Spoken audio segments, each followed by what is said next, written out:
అదేవిధంగా విజయ్కి ఇన్ఫామ్ చేసేది వాగే, అన్నీ వాగే చేసి ఈరోజు ఏ విధంగా నాటకాలు ఆడుతున్నారో తెలుగుదేశం పార్టీ నాయకులు, అదేవిధంగా వాళ్ళ అధినాయకత్వం కూడా, వాళ్ళతో పాటు పచ్చ మీడియా కూడా ఏ విధంగా ప్రవర్తిస్తుందో కావలి నియోజకవర్గ ప్రజలంతా కూడా ఒకసారి గుర్తించండి అని కూడా తెలియజేస్తున్నాం.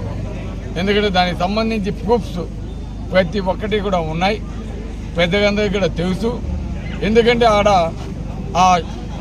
ఆ సచివాలయం ఓపెన్ చేయకముందే వాళ్ళు ఇచ్చిన రిపోర్ట్స్ ప్రకారం, తెలుగుదేశం సంబంధించిన వాళ్ళు ఇచ్చిన రిపోర్ట్ ప్రకారం అక్కడ ఎన్ని బాటిల్స్ పెట్టింది, ఎన్ని రైస్ బ్యాగ్స్ ఉండేది, అవన్నీ కూడా వాళ్ళకి సంబంధించిన ఒక సోషల్ మీడియాలో రావడం జరిగిందంటే దీని వెనక పెద్ద కుట్ర జరుగుతూ ఉందనేది అందరికీ అర్థమవుతోంది. అంటే మీకు ఒక్కసారి ఆలోచించండి, తెలుగుదేశంకి ఈరోజు పోటీ చేస్తున్న నేత ఎటువంటి వాడు దీన్ని బట్టి అర్థం చేసుకోవాలి. అతను ఏంటంటే ఈరోజు గెలిచే సత్తాగాక గ్రామాల్లో తగాదాలు పెట్టి లేదా పట్టణంలో రౌడీజం చేసి ఈరోజు గెలవాలి, అదేవిధంగా భయపెట్టేదానికి కూడా ప్రయత్నించడం నిజంగా తాను దారుణం. అటువంటి వారికి తగిన బుద్ధి చెప్పాల్సిన ఆవశ్యకత ఉంది.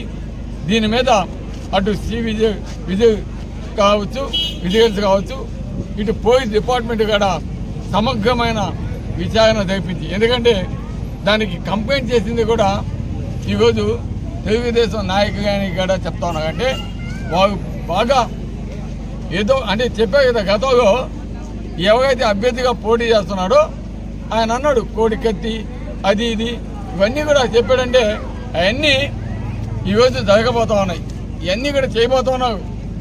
ఈరోజు రౌడీజం చేసేది వాగే, గుండాయిజం చేసేది వాగే, అక్రమంగా మధ్యమతి వచ్చి సచివాలయాలు పెట్టేది వాగే, కంప్లైంట్ చేసేది వాగే, ఆ నిందగాన్ని కూడా మా మీద వేసేదానికి ప్రయత్నిస్తున్నారు. ఇది ప్రజలందరికీ కూడా అర్థమవుతోంది. దీన్ని ప్రజలందరూ కూడా గుర్తుపెట్టుకోండి. ఇటువంటి నాయకులు, ఇటువంటి వాళ్ళు ఈ కావలి నియోజకవర్గానికి ఎమ్మెల్యేగా గెలిపించుకుంటే కావలి నియోజకవర్గం ఏ విధంగా తయారవుద్దో ఒకసారి ఆలోచించండి కదా కావలి నియోజకవర్గ ప్రజలకి తెలియజేస్తున్నాం.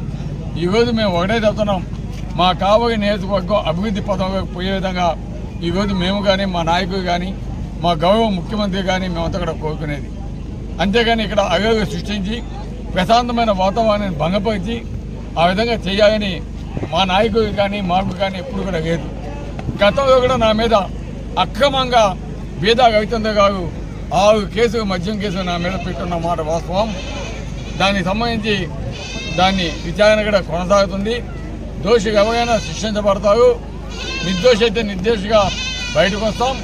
ఇన్ని రోజులు కూడా మేము చెప్తున్నాం, ఇటువంటి మీరు ఎన్ని ప్రయత్నాలు చేసినా కూడా ఈరోజు కావలి నియోజకవర్గ ప్రజలు తప్పకుండా వైఎస్ఆర్సీపీకి పట్టం కట్టేది ఖాయం. మీకు ఈ కావలి నియోజకవర్గం నుంచి బహిష్కరించేది కూడా ఖాయమని కూడా తెలియజేస్తాం. సార్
పారేటి ఏరురో పచ్చాని పంటరో అన్నా ప్రతాపన్నా పొడిచేటి